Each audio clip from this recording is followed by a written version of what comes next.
我们可能遇到过汽车在打方向的时候，这个底盘下面传来异响，大家知道是什么原因吗？然后这一期我们就来看一下哪些地方会影响到打方向的时候发出异响。首先我们要了解清楚的就是，汽车在打方向的时候，底盘下面在转动的同时，轮子转动的同时，下面哪些桥头它会跟着活动，也就是说哪些桥头会跟着工作。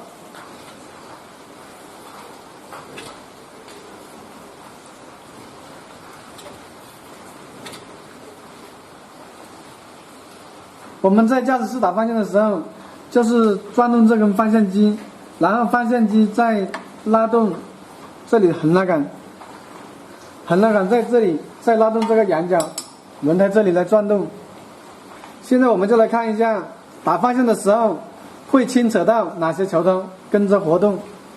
现在我就把横拉杆桥头这里拆掉，等一下大家就看得明白一点。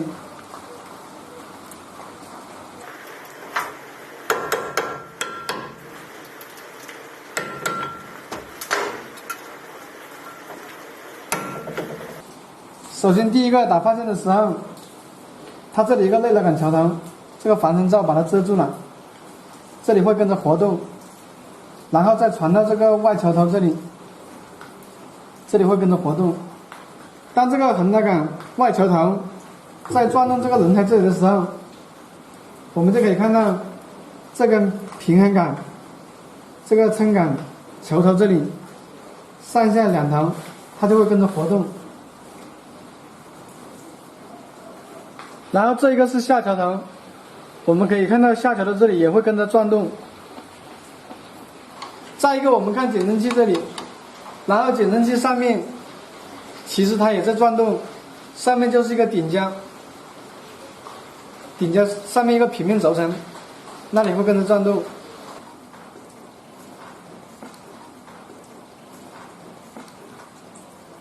就是这个顶胶，然后里面有个平面轴承。现在我们就来讲解一下刚才我们看到这些桥头的结构原理，就类似这个。但是桥头的话，它这里面这个球与外面都是铁的，然后正常的话里面就是充满了黄油，所以我们在打方向的时候，它这里就会活动，所以长时间活动的话，里面这个黄油就会磨干，磨干这个球就与里面的铁就会发出干磨，这样子就会容易产生间隙，所以打方向的话，铁与铁之间就会发出异响。也就是说，我们刚才所看到的这些桥头，还有减震器的平面轴承，里面只要缺油了，打方向的时候它就有可能发出异响，所以我们就要对这些桥头还有平面轴承逐一检查，看具体是哪一个桥头有间隙，里面缺油了。